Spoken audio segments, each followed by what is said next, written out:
Welcome to Living Chassidus. Together, let's live the Chassidus we learn. Hello, everybody. Welcome. Here we are with another episode of the Living Chinuch podcast. We are discussing today a very, very important topic. It's about enjoying our kids. And not just, we're going to discuss it from many different angles. There was a question that was submitted. Do you have anything you want to start with? No? Okay. There's a question that was submitted, which wasn't really a question. It was more of a general feeling of what do I do when I am ready for my kids' bedtime and it's only 4 p.m. And it brought up a lot of discussions between Sharon and I about our time together with our kids, about how we schedule that time frame. Also, how do we set ourselves up for the most amount of success with our kids during that time period? And through this, it brought up a lot of discussions. So I think we're going to start. I think we'll finish with this. Finish it? Meaning finish with these two things. Okay, fine. So we're going to start with a few topics. So when it comes to our kids are coming home, and I know for me, I have an alarm. It goes off at 3 o'clock. I need to wrap up everything I'm doing. I need to bundle up the baby, and I need to get started, get going and set up for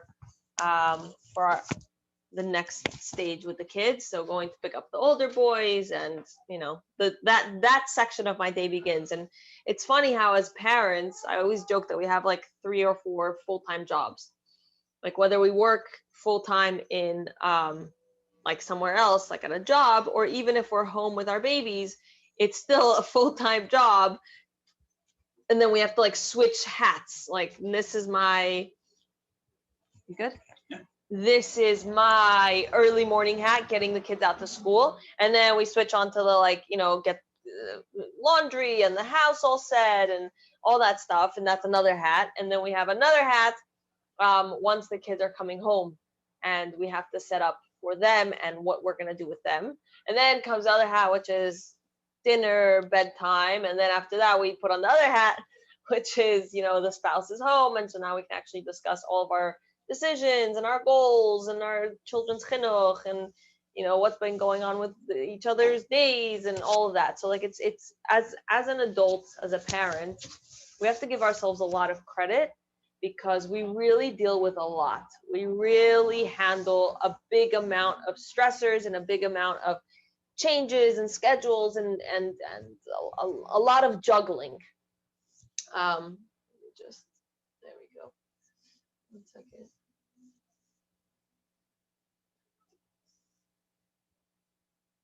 Okay, sorry about that. Okay, so first and foremost, I want to give everybody a huge round of applause because just by being you, just by being a parent, just by being a mom, just a mom, like a wife, all of these things, just by being you, you're doing an incredible job. You're handling so much. And clearly you guys are functioning human beings, which means you have accomplished a lot with your time. So Baruch Hashem, huge mazel tov, and kol hakavod.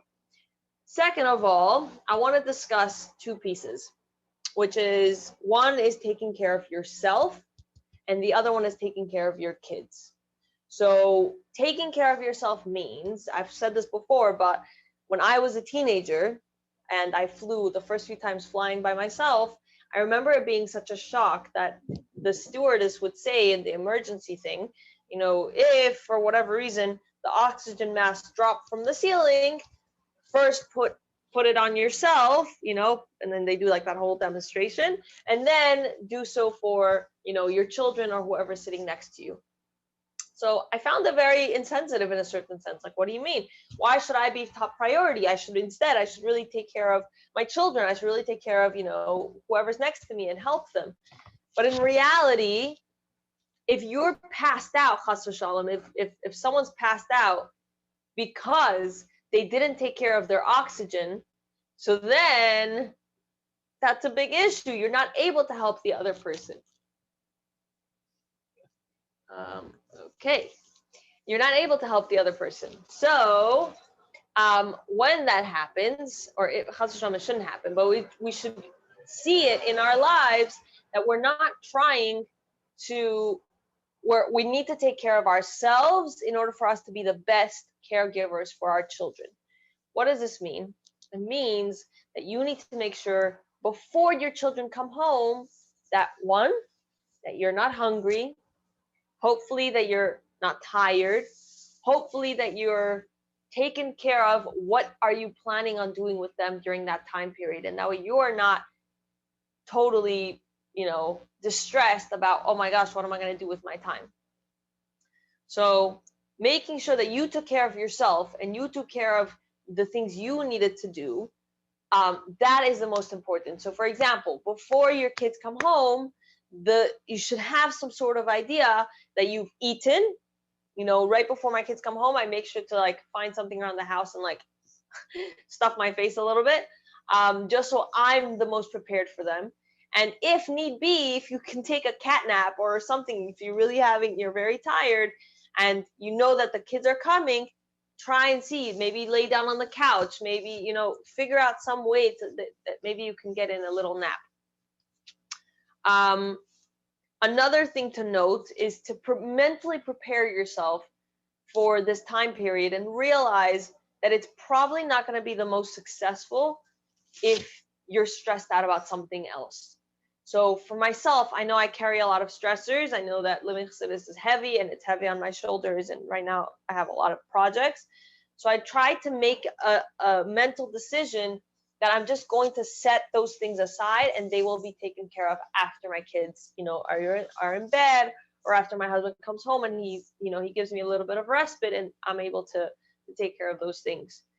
Another thing to point out is to prepare yourself to be away from your phone, because if you're distracted on your phone or you expect to be on your phone during this time period, then you're kind of pulling your attention and your emotions and your energy in different directions.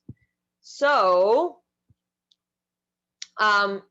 figure out what to do about your phone, set it aside, set it somewhere else, put it on silent, whatever it is, so that way you can be fully focused and fully present for them.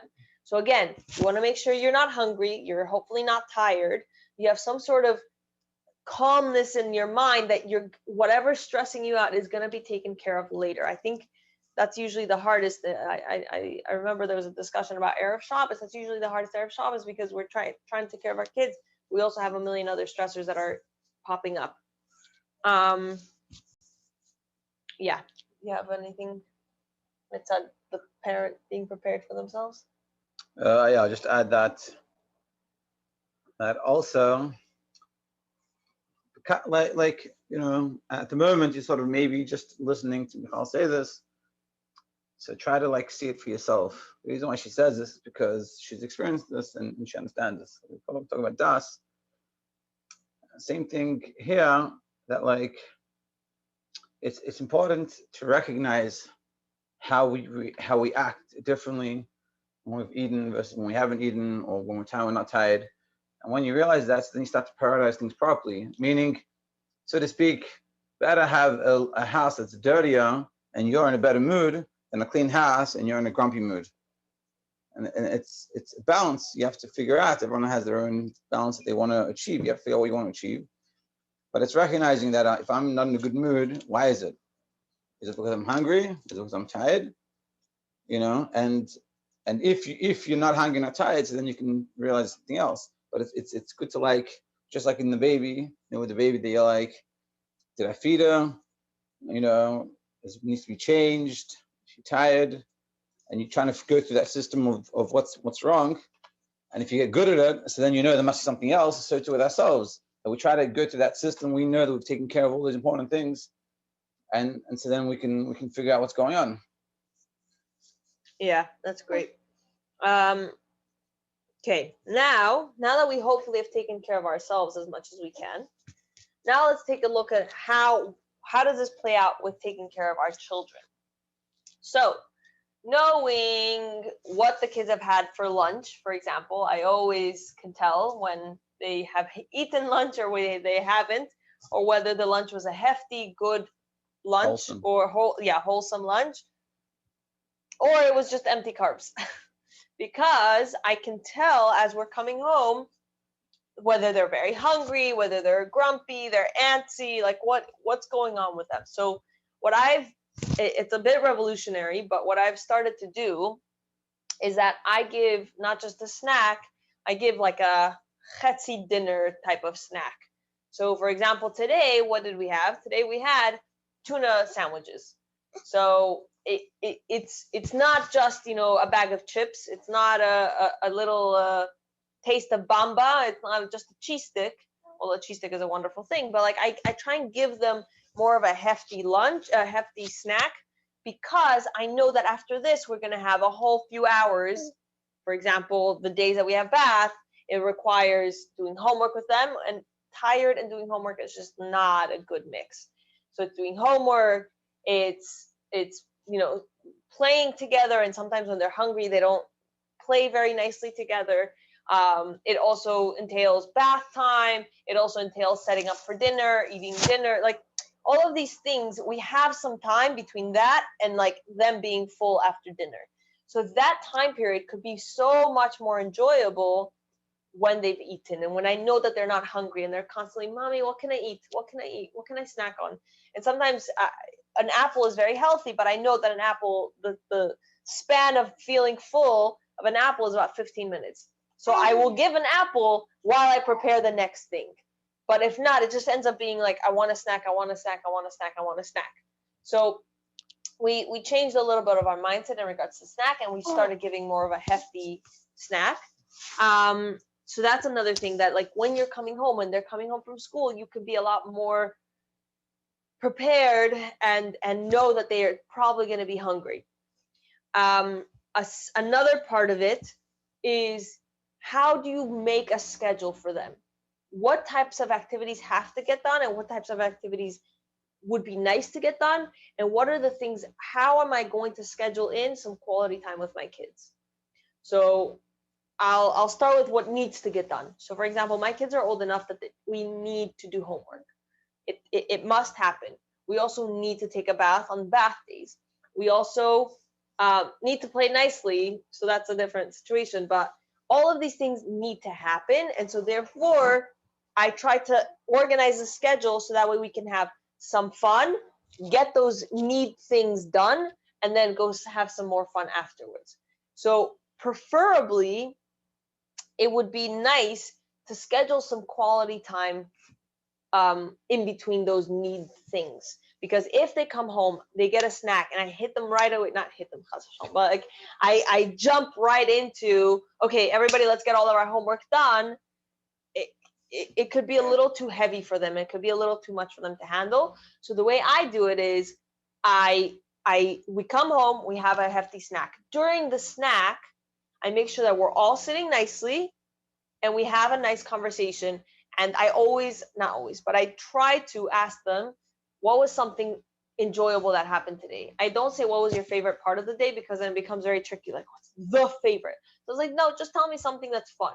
What did you enjoy today? What was something that you felt proud of yourself? Or what was something that was good that happened today? And then we start having a discussion. We all try to listen to what everybody has to say. By the time we finish this discussion, we're usually done with snack. Or, I mean, my kids are also part of Tibbetz Hashem, so we try and learn Sefer Mitzvahs together, which is a nice little perk. But in general, we try to make this time very enjoyable, and we're bonding together, and we're spending this quality time together. That said, afterwards, I can't just jump into homework. I need to give them some time to relax. I need to give them some time to play with toys. They spent their whole day learning in school, and yes, they play with toys in school, but it's not the same toys, and they just need some time to relax. So what I do is that I take my youngest, I mean, not baby, but my youngest, and as he's already sitting right there, what I do is I take out his homework book, And he's so excited to do it right away. He goes, yeah, mommy, I want to be the first one. And for him, it's very thrilling to be the first one. So I do homework with him first while I let everybody else go play. So that gives them an opportunity to also play and spend quality time together and, just relax, enjoy their toys, and etc. Then as soon as he finishes, so I give him a small treat for doing his homework, and then he goes off to play. Then I pull my second son, and I bring him one at a time. So that way I'm able to spend this quality time one-on-one with each of them because the other ones are playing nicely together. So this takes some time because my kids are old enough to play nicely together. So, but at the same time, maybe your kids are not doing homework yet. So putting this into context. But this way, I'm able to pull one at a time. I get quality time with each of them, and I get to do homework at their level with each of them.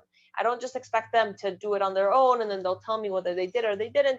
I'm there, and I'm helping and guiding them, and that way, I'm also able to tell where they're holding, in comparison to the class, or where they're meant to be, or far behind. What needs some more strengthening, and then afterwards, I pull in my last son, or lately he's been learning with my husband when my husband comes home. And this way I get to spend quality time with each of them. That said, I think I'm rambling. Do you want to add something? I'm not home yet. No, he's not home yet for this part of the. So that said, a very, very, very crucial thing to keep in mind is realistic expectations. If your kids had a rough night the night before and you can tell that they're very tired, or if when we sat down for snack, one of them mentioned that he had a really hard day in school, I have to realize that maybe today is not the greatest day to be pushing him on, excelling even more on his homework, or to have higher expectations of him at that point in time. Yeah, I had just one thing. Yeah. Say something. Go. That one of the things that we've talked about this in the past classes, something that's very important from what we've seen, is a kid doesn't become anything in one class. So like I take it's years of something. Meaning, I think sometimes we're like, we have to make sure he does the homework exactly correctly right now. Otherwise, what's gonna be, he's not gonna do it properly. Yeah?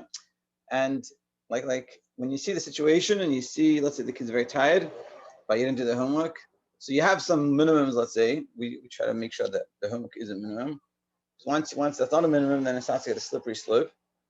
Yeah. But together with that, if it's like a hard day, so maybe we'll help him out, try to make it easier, try to get it going so it's done. The important thing is that like she was saying, realistic expectations. If you see, like, you don't have to stress out about everything all the time. Your kid is nothing good or bad is gonna happen in one shot. It's over time, and if over time you constantly do it, and we've been learning this and trying to instill it in our kids, that if you want to be successful at it, and you think of any person, any story, or any chassid, or any Talmud Chacham, or anyone, it takes time. It takes time, and as long as you do it consistently, it will work. And same with the homework, or whatever it is that you're trying to do. If say brachas, let's say, if it's not working out so well, so make sure it's on the standard that they can actually do, and don't stress about it. It's not like they don't say the bracha today. That's it. They're never going to say the brachas. As someone told me, they told their husband, "Don't worry." By the chuppah, they were like worried about the kriya level. And I said, "Don't worry about it. He's going to be able to read under the chuppah. He'll be fine." And the message I understood from that was like, relax. Like I think as parents, especially our first child, I think it's a lot of times very hard because we don't really know what we're doing and stuff, and we're sort of learning as we go. So you just got to relax. Don't worry about it. It's all going to be fine. Mm-hmm. Another key point about expectations and realistic expectations is also to let them know what are the expectations, like making sure that they have clear expectations. So this is what it entails to do your homework, or this is what it entails to play nicely, or now we're going to do this, and after we do this, we're going to take a bath. So they know what to expect, which also leads into having a schedule that they can feel comfortable and confident in. So we always know that Mondays and Wednesdays and Fridays are bath day, for example. Oh, today's bath day, tomorrow's not bath day. Today's bath day, tomorrow's not bath day. And it gives them, they know what to expect. Also, we know that when we come home, first is snack, then we play. During play, mommy pulls out each one for homework. After homework, we all play together. And then afterwards, if it's a bath day, then we all take a bath. Or, like if they know what's coming and you're consistent about it, so then they're able to, you're reaching less of like what do you call that? Like clash points. It's not like you're pulling a new one on them every few minutes or every day or every other day. It's okay, this is what happens. This is what happens every day. This is how we schedule our time every day, and this is how it works. And so they start to have an easier time settling into that. Okay.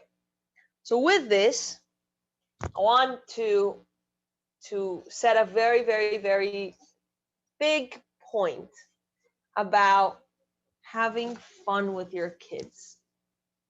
Whether it's letting loose and dancing with them, whether it's playing the games that they like to play. Yeah, playing games that they like to play, just sometimes be silly and make funny noises, or like for example, today I was reading them a bedtime book, and they wanted me to read it. Each of our kids gets one book before they go to bed.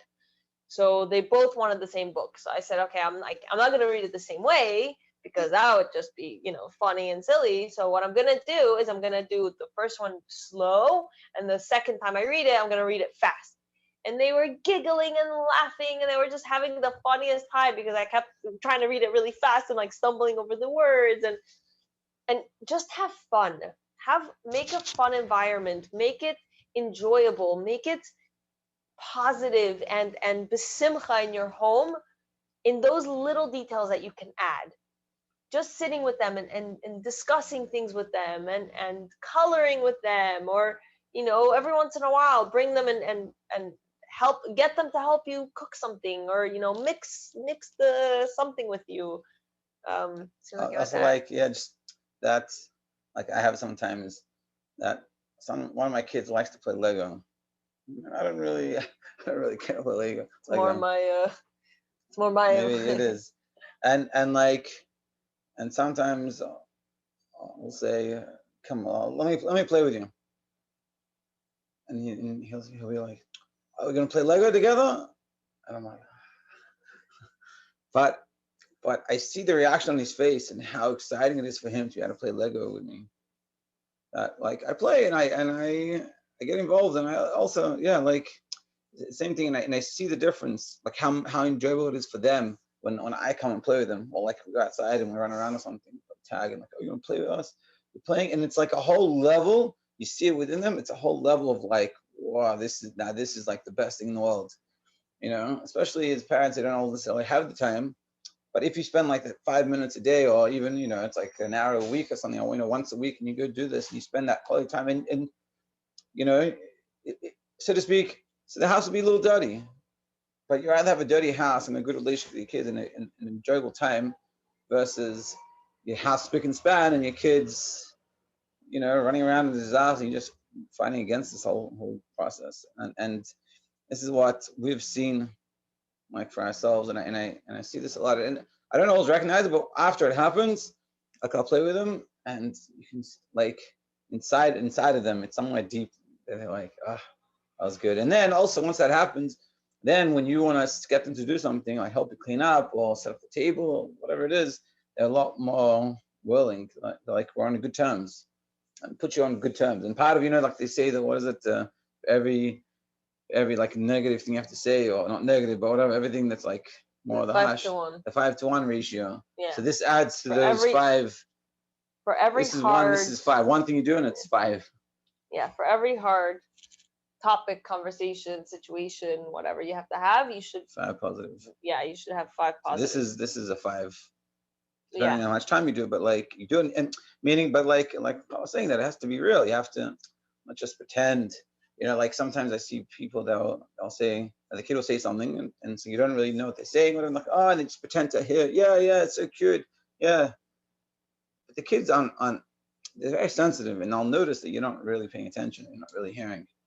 So it's putting in that effort and like playing them properly. Also, like if I play and I act like I don't really want to play, and I have like this sour face, they'll pick up on it. They might not say anything, they'll be happy to get whatever they get, but it doesn't have that same effect deep down. Whereas deep down, I'm there with them, it makes a very big difference. Yeah. So even at those, not even, especially at those moments, that's when you can really hear what's going on with them. When we get our relationship past, okay, wake up, go get dressed, go to school, eat breakfast, get in the car, get out of the car, walk over here, go over there, your bus is here. Like once you get past the routine things that need to get done during the day, and you actually bond with your kids during those special moments of just sitting on their bed and just talking or reading them a book or playing Legos or dolls or whatever it is that they're into these days, even if they're young, even if they're little. For example, a baby, really by just being there, being present, looking at his or her eyes, tickling them and spending that quality time together, not just that we're keeping them alive, but also that we're really bonding with them, and they feel that we have given them our full attention. Those moments make a huge difference. Those moments really make an impact in your relationship. So I want to stress that, and I want to ask and hope that every single one of us takes that time to spend quality time with our kids. I'll add to this. I'll like end it off sort of that yesterday we had like a little bit of a hard afternoon, and then in the day we did a dance party with the kids, and I'll be honest with you that I was not in the mood, and they started dancing, and I left, and I was like, finally, and I realized I'm gonna miss out this opportunity. That's not worth it to me. So I went back and we all danced. And the kids loved it. And I remember when they went to bed and we were talking, I'm like, that was such a good way to end off the day. And yeah, it really makes a big difference. Yeah. So I wanted to share that, and to really, if hopefully we're able to do all the other things we spoke about, right? So making sure you're not hungry, making sure you're not tired, making sure you're not stressing out about other things, set it aside. This is your quality time with your kids. The bills will be taken care of. The Living Chassidus event will be finalized and set. All of these things, your job it'll still be there at 6 o'clock or whatever when your spouse comes home and he's able to give you a little bit of a break. It's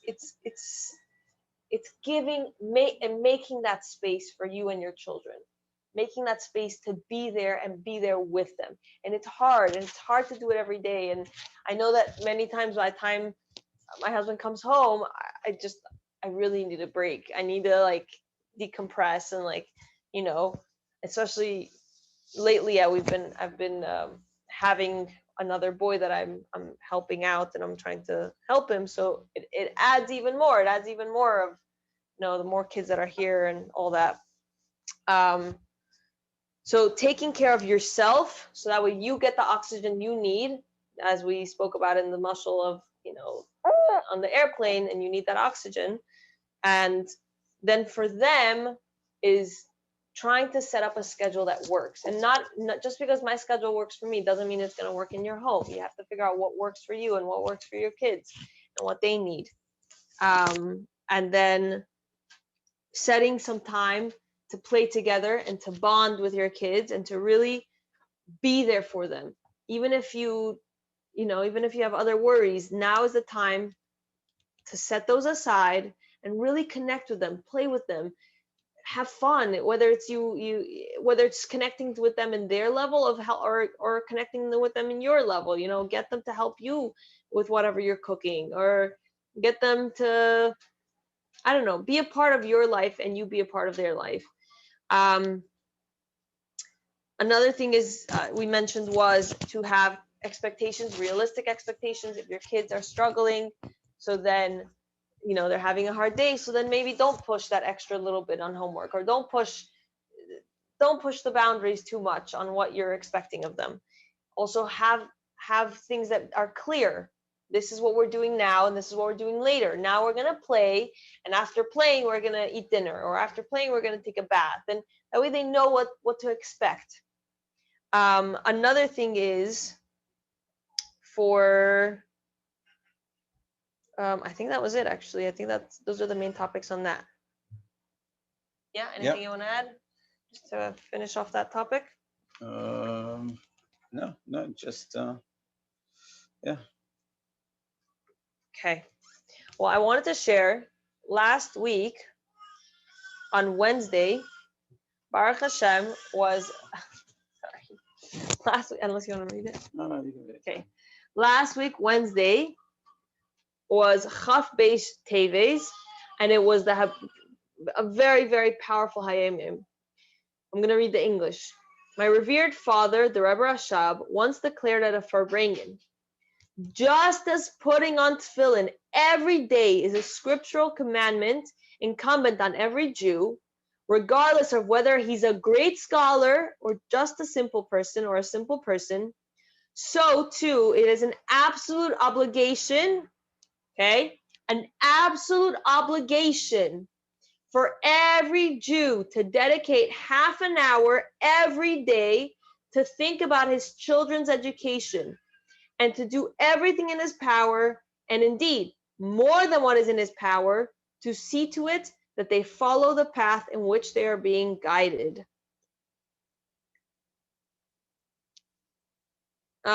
So I wanted to speak about this for a little bit, because I know for many of us, thinking about having half an hour a day to think about our children's chinuch is a tall order.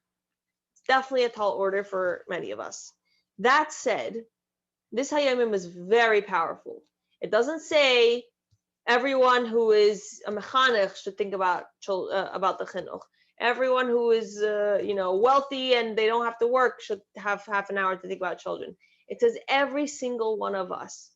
And just like every mitzvah, it takes, or it's not a mitzvah per se, but just like every achlata that we take, so we have to take small steps. We can't jump in and say, okay, that's it, I'm scheduling half an hour every single day.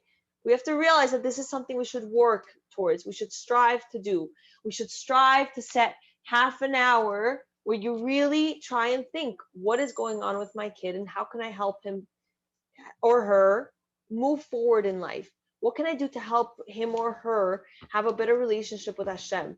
What are some things that can help? Whether it's boost their self-esteem, whether it's help them with their school and their schooling, whatever they need for their schooling, whether it's, okay, maybe I should help them have better relations with their siblings, or maybe I should, speak to the school and see what's needed. But every single day we should set a little bit of time to think about it. And it may not be half an hour, but at least you're starting. Something that we started to do is that when the kids go to bed and we have some adult time, one of the first things we try to discuss is, okay, how was our day with the kids? What can be improved? What is this kid, each one of the kids, what are they working on? What can we compliment them tomorrow? What is something that we need to ask for help? Sometimes we need to reach out to our chinuch mashpia and say, okay, how can we improve this midah? How can we work on this aspect of our day and our schedule? And today was a hard day because of this. What can we do about it? So just taking a little bit of time to have a discussion with your husband or your spouse and say, okay, what can we do about this kid, or what's going on with this kid, and just making that effort to really focus on them and don't just live life on the go. Take the moment and really think about what's going on with each of your kids and what can I do? What's something small that I can do tomorrow to help them with this? So that was one thing I really wanted to share. Another thing I wanted to share is something that I shared on our group last week, but I wanted to have a small discussion about it. It's in Seeds of Wisdom number 2. It's page 49. So the story goes like this, and then we'll finish off with this thought. A young man who was about to begin a career in education visited the Rebbe for a bracha. Quote, I understand that you have chosen to become an educator, the Rebbe said to him. Correct, the man replied. Allow me to share with you what it means to be an educator, offered the Rebbe. It is not merely to teach information, but to provide your students with faith and a moral compass for life. Pause. Take a pause on this story. So this man comes to the Rebbe, and the Rebbe says, so I understand you're becoming an educator, becoming a mechanech, which, by the way, every time we have a baby, we are kind of taking on that role for our own children. So realize you're becoming the educator for your child.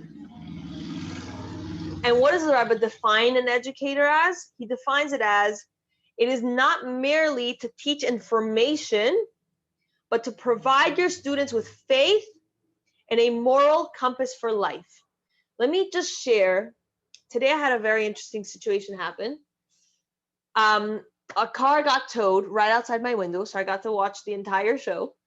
And the towing company, the towing truck came, and after he left, I saw that he had left a big tool. It was left right in the middle, on the side of the street, but it was still on the street where cars drive, and it was just left there. And my first thought was, oh, you know what? I wonder if I remember what company it was, so I could find the number and call them. Or I wonder if maybe we should set it aside, pick it up and put it on the side of the street. That way, if he comes back and he realizes, wow, I lost my tool, I'm going to try and go back to where I last used it, and he'll find it there, and he'll see, oh, wow, thank you so much. Somebody left it by the sidewalk. So I commented to my husband about it, and we both looked out the window. We said, oh, we discussed it. Literally within less than a few minutes, a car drives past. Someone sees it, and he literally stops the car in the middle of the street, and this is Kingston, so stopping a car in the middle of Kingston is quite a feat. He stops the car in the middle of the street. He looks around both ways. He sees that it's no one's, so he goes, he takes it, he chucks it in his trunk, and he drives off. So essentially, he just took something that wasn't his. And whatever, whether a Rav would tell you he should or he can't or he can or whatever, that's a different discussion. But it made me realize how important it is for us to really teach our children morals, for us to show them what's right, for us to show them what's true, what's considered stealing, what's not considered stealing, what's considered your space and other people's spaces, what's considered speaking nicely to someone or not speaking nicely to someone. And when we do this, we're not just affecting this one child.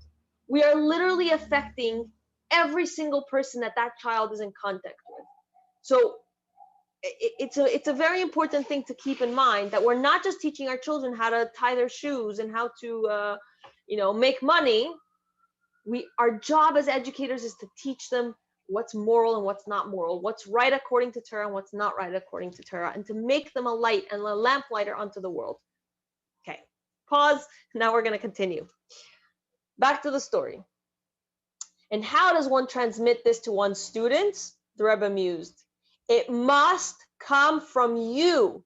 You must take your own fear of heaven, Yireh Shamayim, and share it with your students. If you will be a model of passion and purity at all times, that's what they will observe and absorb. The Rebbe concluded, remember, like a well which needs constant replenishing so it doesn't run dry, you need to constantly work on yourself and refill your own reservoir of faith. That is so powerful. What is this showing us? It is our job as parents not just to teach our children how to be successful in the world, but we have to teach them what's right and what's not right. And we have to teach them our Yireh Shamayim. We have to teach them that Hashem is in charge.